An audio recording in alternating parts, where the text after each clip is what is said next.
The views and opinions expressed by the hosts of this podcast are those of the individual and not of any affiliated companies. Occasional adult language is used. Welcome to the ShamTalk podcast, the #1 Notre Dame athletics podcast in the world. Today, the guys talk about how Notre Dame can stay relevant in the modern era of college sports, and they close the show by playing one of our favorite games, Would You Rather? And now, from Duncan Student Center, here's your host, Jake Miller. Happy New Year to all. We welcome you back to our presentation of the ShamTalk podcast. It's been a good Christmas break. Bowl season's done. It's calm around here. I'm Jake Miller, joined today by my good friend JJ Post. And welcome to the podcast, Golden Ticket Podcast, friend of NDTV, Mr. Jimmy Collins. Welcome. Thank you for having me. It's an interesting time of the year. Notre Dame men's, women's basketball, hockey is seeing varying levels of success, but some hope, I guess, all across all three programs. But it's a time for us to step back, and we want to take a little bit of a look at Notre Dame athletics, the brand of athletics as a whole here at the university. Notre Dame has this prestige, this idea of a program of the highest aspirations, a program with the highest level of class, but we're entering a time in college football especially where class doesn't always get you some of the attention you need. JJ, talk about Lane Kiffin. I mean, the guy is doing crazy things, tweeting random things, driving all the way around. But he's getting this sort of random attention that seems to be working. He built an entire transfer class off of this. Do you think that this Lane Kiffin type of craziness is going to be essential in the future of college sports? I think a fascinating lens through which you can see the evolution of college football and perception of college football has been Lane Kiffin. Because Lane Kiffin, let's make no qualms about it, has always been like this. This has been Lane's shtick since he arrived in Oxford. This has been Lane's shtick when he was the coach of USC, when he was the coach, the OC at Alabama. Anyone remember Kiffin's Corner? FAU, his stint there. Kiffin has always been outside the box for your image of a prototypical football coach. He's younger. He's, openly just kind of a dad who likes Taylor Swift. He tweets all the time. He's a character. And for the first, I'd say, 3/4 to maybe a half of his career, he was seen as kind of the taboo because of it. It's like, oh, crazy Lane's at it again. What's he doing in FAU now? Whereas now he's kind of the image of what the modern college football coach should be. Someone who understands how to use social media. Someone who understands how to use the transfer portal. It's interesting to see Kiffin go from kind of like the, I think everyone, always had, no one didn't like Lane. I'm sure there's some people down in Alabama and Tennessee who disagree with that. But the national media never didn't like Lane. But they always kind of maybe didn't take him as seriously as they did. They thought he was just kind of this goofy guy who would win 9 games a year while playing a fun brand of offense. Now Lane's same personality, he hasn't changed his personality, is seen as like the cutting edge, how to kind of win in a very different era of college football. We'll see if that parlays to a better win-loss record. I'm not, because I don't think Lane Kiffin's changed as a coach. I don't think he's changed who he is. I just think the way he's treated and the way he's viewed has changed as the landscape has evolved. I think how Ole Miss does next season, because I think the roster he's built is very much a next year is our year. We're pushing our chips in. We think we can make the playoffs next year. If he does that, I think we could see that perception change once more. I think we could see his name start being brought up with a lot of these S-tier jobs. We'll see how that goes. But I think above all else, the public perception of Kiffin this offseason, I think, has changed depending on how you view where college football's at.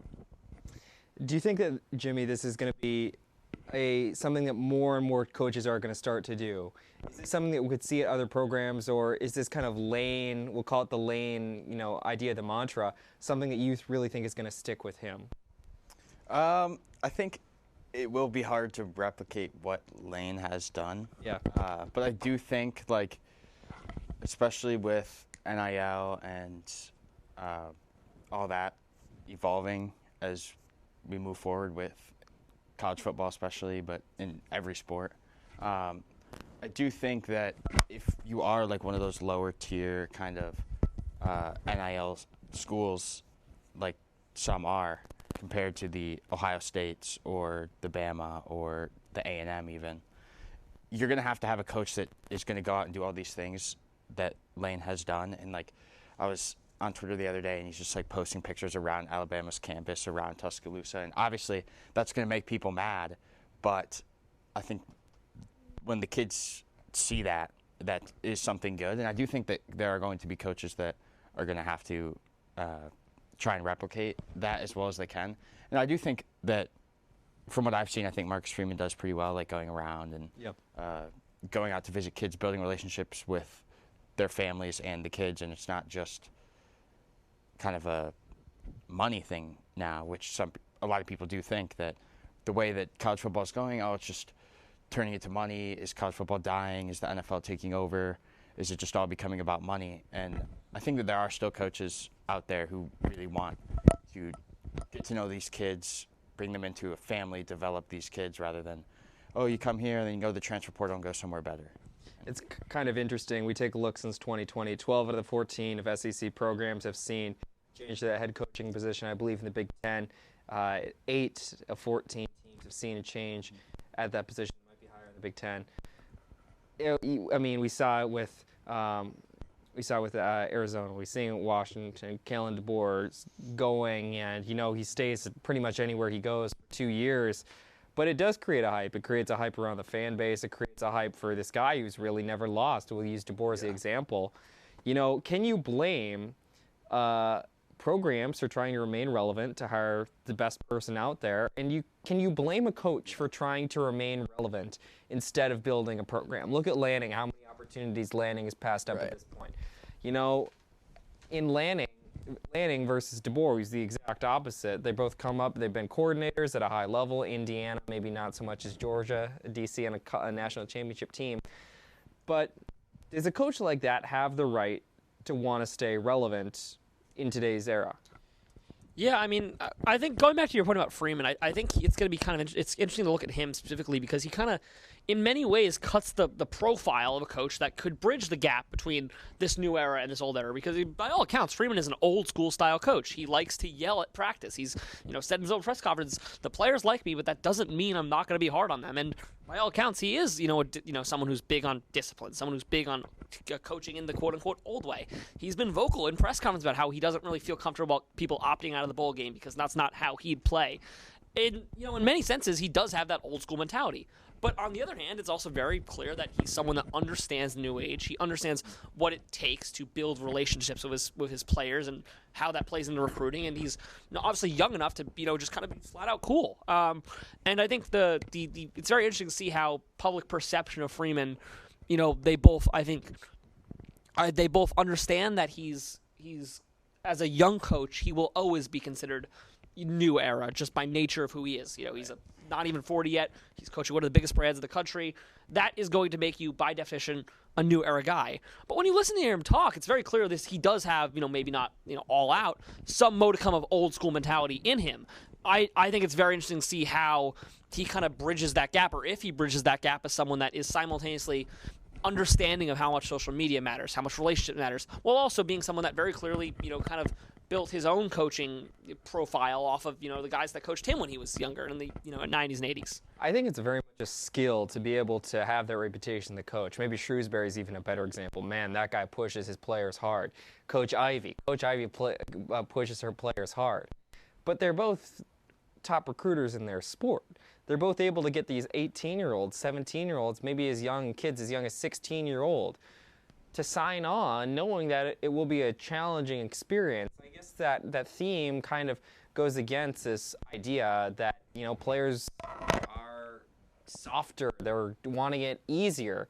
Well, is that really an idea when these players who are super young, who are forming, maybe with the help of their parents are saying, hey, let's get you to a place where you can develop and, continue to grow. But it's going to be a pain in the ass.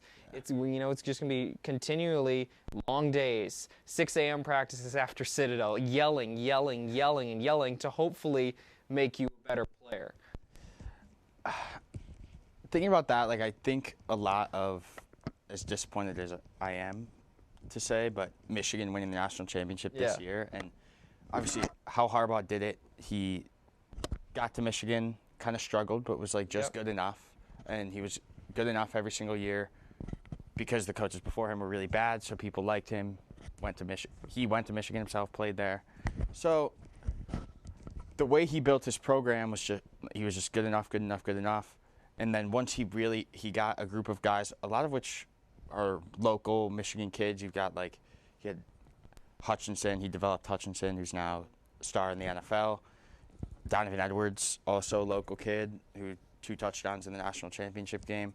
And I think then he really formed like a identity there at Michigan, and obviously he had success and won the national championship. But it wasn't easy because he was hired in 2015, 2014, and it took him a long time, but it shows that you can build a program off like hardcore Midwest style play. Yeah, exactly.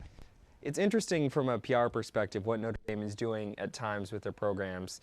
You'll see streaks of flash, the videos the past couple of summers of the hangover, Jerry Maguire for the Shamrock Series announcements.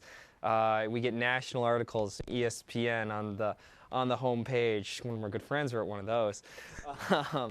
And then, I think for every day that we have one of those, there's hundreds in the off season where we don't hear anything about Notre Dame, especially in the national media. The average person who's maybe just a general fan of college sports, college football, it's a program that doesn't get a lot of attention. And maybe we can always say, sure, the attention belongs in the field. Nothing matters more than winning.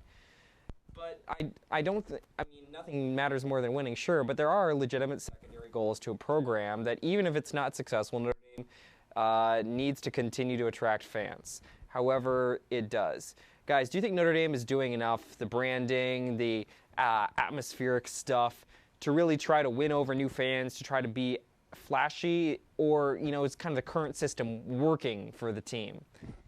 I think it's interesting because I don't want to say I'm not confident Notre Dame can ever win new fans, but it does feel very difficult for Notre Dame to win new fans because of the inherent, what everyone,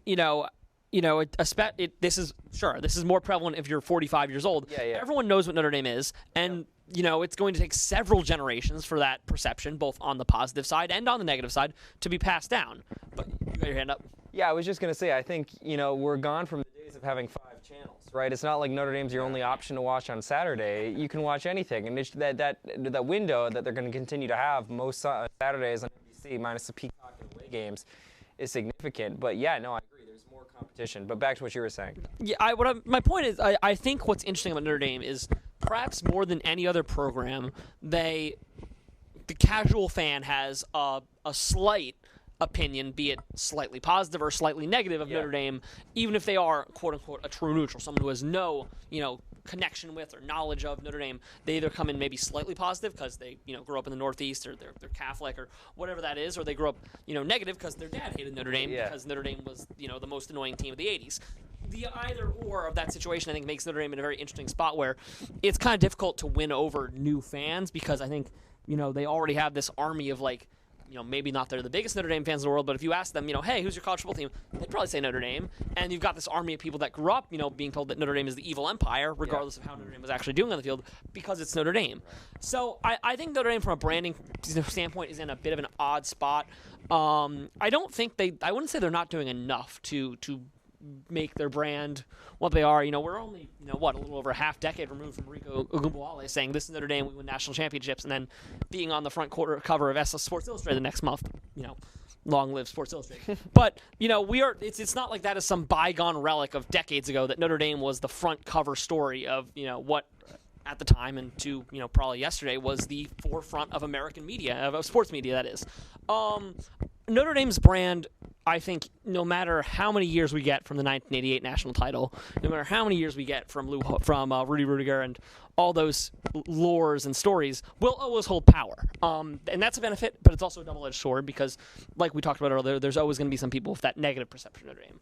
I think if you're Notre Dame, you got to just keep on doing what you're doing, which is somehow find that middle line between, you can't. It would be corny for Notre Dame to try to be an always media-savvy program. It wouldn't work. No one expects Notre Dame to be on the cutting edge of, what social media is going on, the latest in the new world, because that's not what Notre Dame is.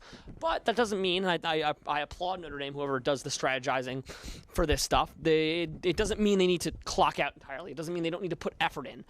And I think the way they're doing it, where you probably get one true dive into I'd say trendy media a year.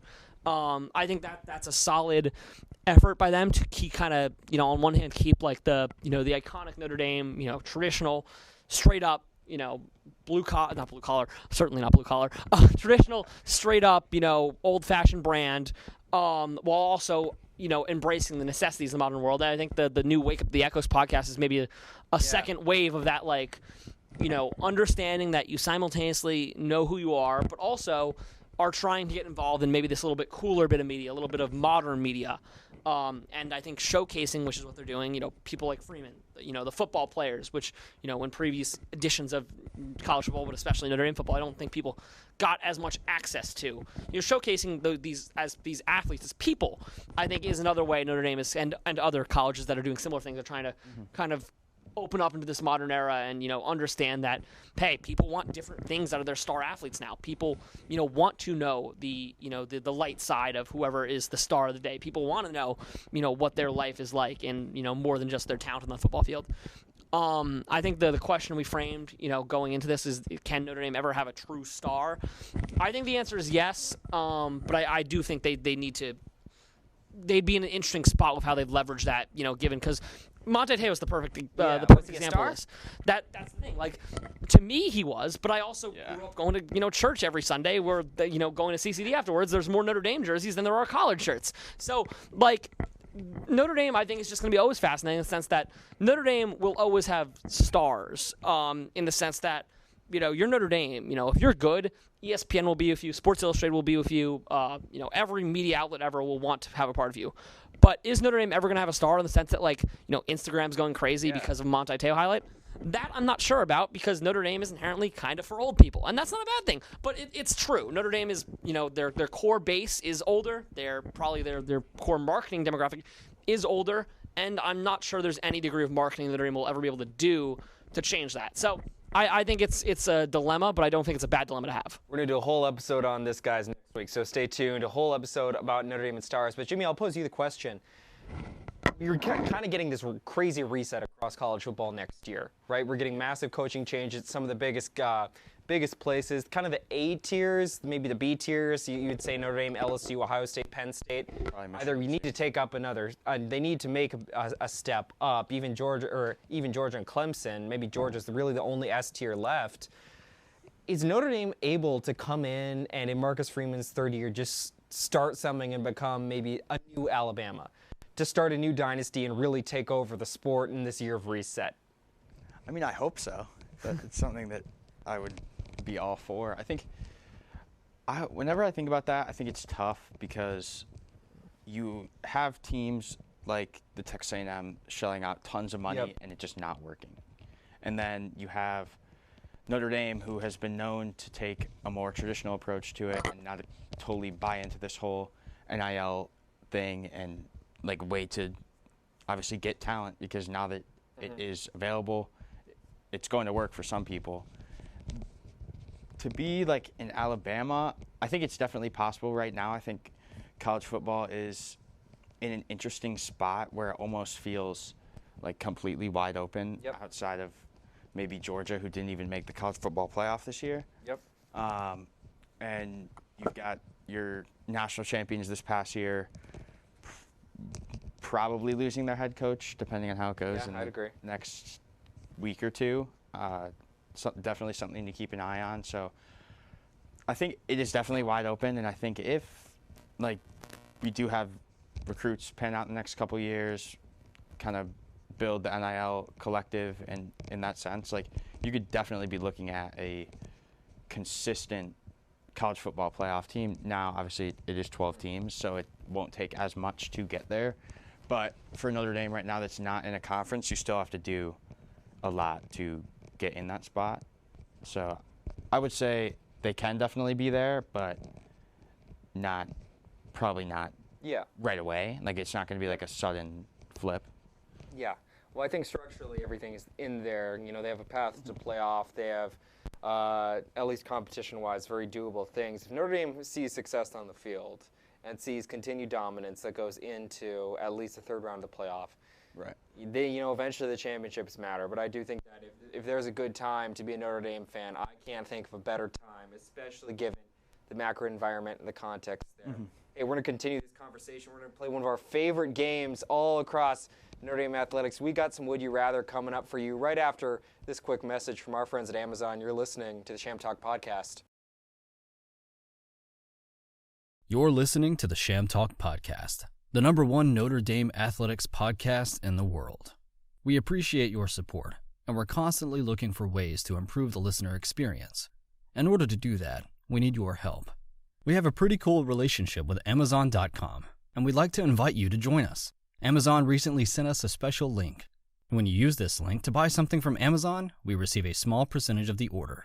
Best of all, it costs nothing extra for you. The link is available on the screen and in the description below. Once again, before you head to Amazon, start with our link. It doesn't cost you anything extra, and it helps us provide you with the best possible listener experience. Thanks for your support, and let's send it back to the guys. And we welcome you back to the ShamTalk podcast. As always, a big thank you to our friends at Amazon. Just another one easy click using our link. It doesn't cost you anything extra and just takes a few extra seconds. And we get a small percentage of every purchase, and we really appreciate it. It helps us here at the podcast to improve our equipment, to do more cool things, to get more cool people on, and improve that listener experience. Back here today with JJ Post and Jimmy Collins. We're playing one of our favorite games here at the ShamTalk podcast. Some Would You Rather. Guys, you ready? Yes, sir. Always. JJ, let's start with you on the women's basketball court. We got a couple big games this week. The teams had some time off. Just beat Wake Forest, just beat Virginia. JJ, they've had problems, though, with the post. If you are Coach Ivey, would you rather play 3 posts at the end of a close game, or would you rather play Citron, DeWolf, and Hidalgo at the same time? It's got to be the 3 guards. And this is like less a tactical thing and more just pure, you want to have your best 5 out there. I think that's the philosophy you have to take if you are Neil Ivey and if you're Notre Dame in general. Apologies, I'm watching the end of the Knicks game. But what a play, Josh Hart. Anyway, if you're Neil Ivey, I think you need to be at the point. Holy crap, Julius Randle. Okay, I'm closing the laptop now. So if you're Neil Ivey, I think you need to understand what your team is, and that is a team that is going to have to get a little unconventional in terms of defensive style. This team has good defensive pieces. Just 2 years ago, Maddie Westbeld, when Maya Dodson got in foul trouble, spent 2 quarters guarding Elise Canane, probably the best center in all of college basketball that year, or one of the best centers in all of college basketball, and did a good job doing exactly that in the Sweet 16. So between Hidalgo, who is very possibly the best ball-dominant defensive point guard in the country, Westbeld, who was one of the better, I don't know if there's really a term for a profile, like pseudo-post players, I guess, like players that aren't true post but can do a job in the post. Citron's highly switchable. She's tall enough that she can guard, a 3, but she's also good enough that she can handle a point guard. And DeWolf is just a scrappy player. She's going to hustle. She's going to do her part, even though she's not exactly, the kind of Hidalgo smother a player at all times type. And I think if you're Notre Dame, you just know that on the offensive end, those 3 can be potent. On the defensive end, there's enough tools there that you can get through games, whereas if you try to put Kylie Watson, Nat Marshall, and I guess Maddie Westphal would be your 3rd big in that scenario, they might be a little more stout on the rebounds, which is certainly a category that Notre Dame has struggled in. But on the offensive end, the spacing just I don't think would work. And then on the defensive end, you'd basically be asking Hidalgo to defend the perimeter by herself. And I'm, a fantastic defender. She might well be able to do that, but I'm just not sure it's worth it for the sheer lack of offensive production you get once you get the ball back in your hands. Ivey's team racks up a lot of points. They score, and then that's their problem. Post play on defense. We'll see what happens. A good stretch coming up. Stay tuned to Observer and to NDTV for future coverage there. Jimmy, on the men's side, Braden Shrewsbury getting some more minutes, getting some starting time. He's made a lot of threes in certain games, but also getting controversy as the coach's child. Yes. Jimmy, do you play Shrewsbury? Do you give him more or less minutes than at the beginning of the season? He's gotten more recently. Do you give him more or less? It is tough because we are obviously one of the worst 3-point shooting teams in the country. Indeed. One of the worst scoring teams in the country. Yep. And I think when he's shooting somewhat well, like he adds spacing and he adds scoring. Yeah. And I do think it's tough because obviously he is the coach's son and people are going to disagree if he's not playing well. And I think that's why people were upset at the start of the season about how many minutes he was getting. But then we're giving him more and you're seeing him make a bunch of threes and scoring, and which has allowed us to win some games here for a team that desperately needs to win games for their confidence. So I think I would go with where we're at right now with more than at the Okay. start of the season, because I do think that he adds enough on the scoring end for a team that doesn't have many options outside of like Marcus Burton. I mean, he can't do everything, and with Shrewsbury out there, I think that just adds enough scoring to be able to change the offense just a little bit. It's obviously it's an offense that's not good, and he's not going to totally change it to be a top 100 offense in the country, but I think he adds enough to add stuff on the offensive end where I would continue to play him. JJ, we're a men's basketball team. It's a program that's currently struggling. Hopefully we see better stuff in the future. But there's been some new ideas on how to end the season for the teams that don't find themselves in the 68, right? We didn't expand it again, right? 68 for now. You got the NIT, you got the basketball tournament, but a new idea from Fox that would be Fox would host a tournament in Las Vegas, mandating play for teams in the Big 12, Big 10, and Big East that don't make the NCAA tournament. Now, imagine Fox Sports comes to you and you're Mr. Jim Phillips, commissioner of the ACC, and they ask you, hey, Mr. Phillips, we want you to sign a deal. We're going to give you a lot of money, but that means any ACC team that doesn't make the NCAA tournament has to come and play in this Las Vegas postseason tournament. And many of these teams will be absolutely terrible. JJ, do you take that deal? Do you take the money? Or do you tell Fox that your teams have reached the end of the season and there's nothing to see? I'll take the halfway point and negotiate, I think. Okay. Because on one hand, I think, so I'm trying to weigh the values here. On one hand, I think the conference would absolutely take the money because that's what I think they do. Right. On the other hand, I think there is no way in hell a team like Georgia Tech is going to be in any way pleased about having to do that. And not that the ACC probably cares about the Georgia Techs or the Notre Dames in the world when they make the decision, but I do think that is something they'd probably at least weigh, and I think they'd probably get some pretty resounding, what the are you doing, guys? So I think there is, if we're approaching from the perspective of the ACC, who undoubtedly wants the money, I could probably care less about the money from an aesthetic college basketball fan standpoint. But we assume they want the money, so that they're going to want to make something work. I think I try to set something up where you have to have maybe a minimum of 3 teams from your non-admitted. That's the mandatory you need to hit. But it's just a matter of who wants to opt in of those. Because I'm sure you're going to find teams, that remember when Notre Dame was on the bubble 2 years ago? If they didn't make the tournament, I think they almost certainly would have accepted an invite to this nonsense tournament. So you're going to have teams that, maybe Georgia Tech or Notre Dame this year that just want to, be done with this. And you're going to have teams that want to prove something. So maybe you say, hey, we'll participate, but we want a maximum of 3 spots to be mandatory. And if we want more, we can opt in more, and we'll figure that out from there. But no more than a couple teams should be required to, and those teams, it's not a requirement of which ones they are, but there's an allotted amount of spots to fill. Now, personally, I would just not do this at all, but if we assume the premise that the ACC wants money. It would be interesting for sure. I think that the only way this tournament happens, I think Fox has suggested that maybe to happen next year is having that guarantee, because they want to make sure that they can get the big names in there, especially the ones that maybe your football schools who aren't good at basketball. Get your USC, your UCLA, if they don't make the tournament in there. UCLA looking pretty good this year, pretty good. All right, Jimmy, athletic donations this year are up 12% at schools despite the rise of NIL collectives. Jimmy, imagine you have $1 million. There's no midway point here. You have 1 or 2 options. Do you donate directly to the school, or do you donate to the NIL collective? So I have to donate $1 million. You have to donate $1 million. Can't cash it. Is this the only $1 million I have? Yes, have to make a choice. Your entire money is going to Notre Dame athletics right now. So I'm either donating it just to the school or to the athletic collective program. To the athletes, essentially. Yeah. Would any of it go to the athletic program if I donated it to the school?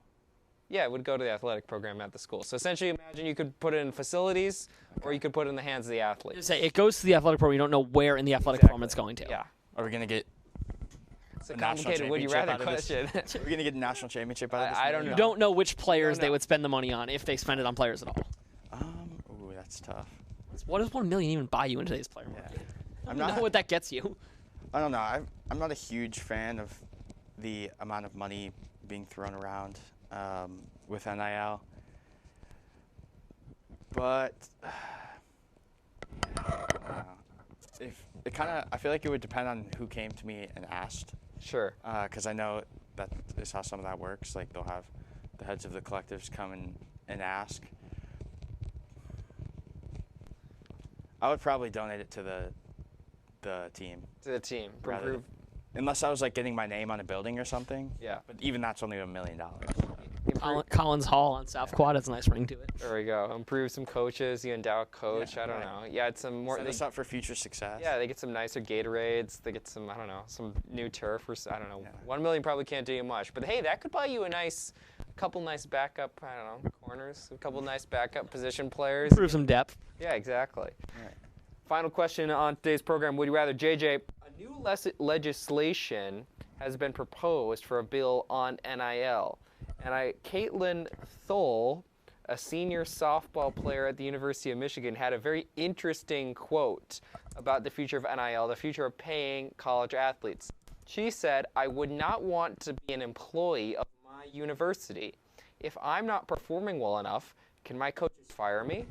JJ, if you were a student athlete, let's say you're playing softball, would you rather be paid by NIL or be an employee of the school? I think I'm taking NIL because I think the point is right. If I had even the most incremental amount of trust in the average collegiate coach at the Division I level, I guess really at all levels, I'd take the employee system because I think that from a structure standpoint it makes a lot of sense. That being said, I think there are a lot, and I mean a lot, of coaches out there that perhaps don't operate with the amount of sympathy or maybe emotional touch that we are probably ascribing them to.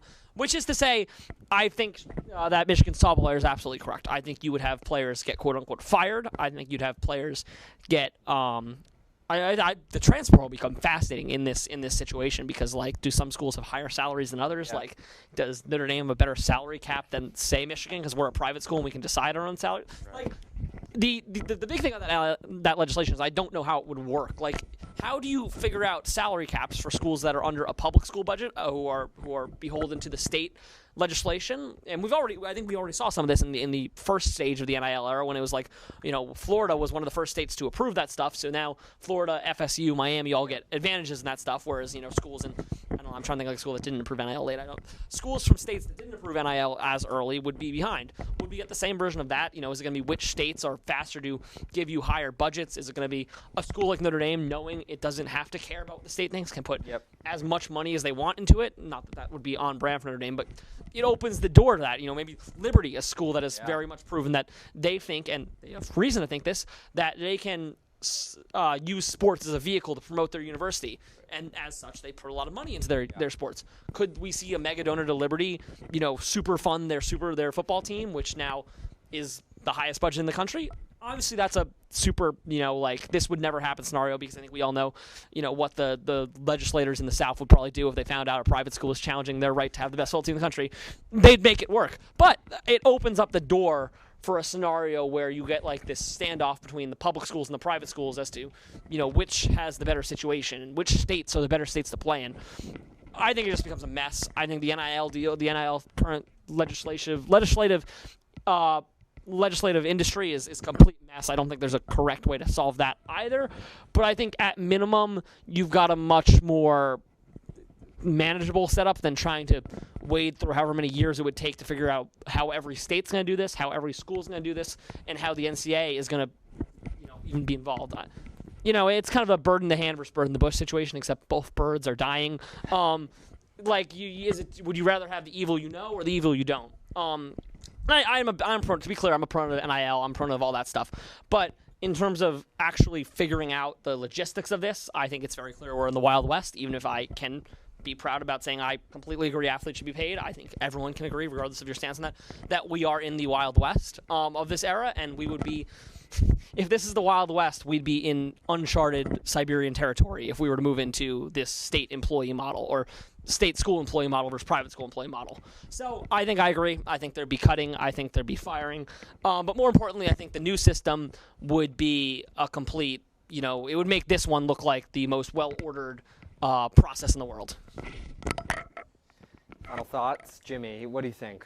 Where should Notre Dame go with this NIL? NIL thoughts in general, paying athletes. Yeah, I mean, I do, like JJ said, like I do like the idea that athletes can be paid now in college. Yep. And I think it will be hashed out in the future. And obviously, right now, like you said, it's just we're in crazy. Yep. Like no one really knows. It doesn't feel like there are a ton of barriers around anything at all.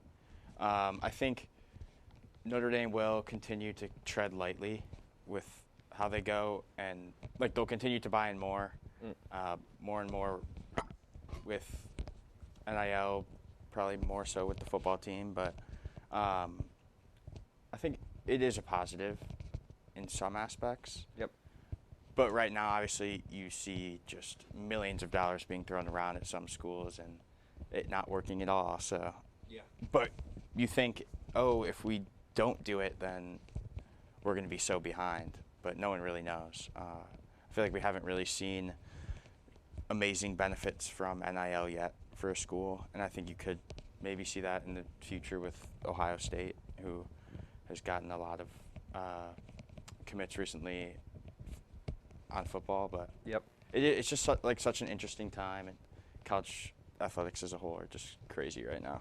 An interesting time for sure. An interesting time for Notre Dame athletics. Big games this week. Men take on Miami. You might be listening to Miami today, I guess, when we release the podcast today on ESPN2. And the Irish host Syracuse at home as well. And then Irish, another home game this Saturday, noon. Boston College, the revenge game right there. See if Mike Shrewsbury and his team can do it again. We have all the coverage for you on Shamrock Sports, NDTV, The Observer, all of student media. Happy to share that with you. For Jimmy Collins, JJ Post, and myself, it's been a pleasure. Next week, we talk about the stars of Notre Dame. Who was the last star? Can Notre Dame build a star again? We'll have all that and more. Until then, enjoy the rest of your week. Go Irish. If you enjoyed this episode and you'd like to help support the podcast, please subscribe and leave a rating and review. To stay up to date with ShamTalk and get all our behind-the-scenes content, you can follow us on Instagram and Twitter at Notre Dame Television. That's all for now. Thanks for listening, and go Irish!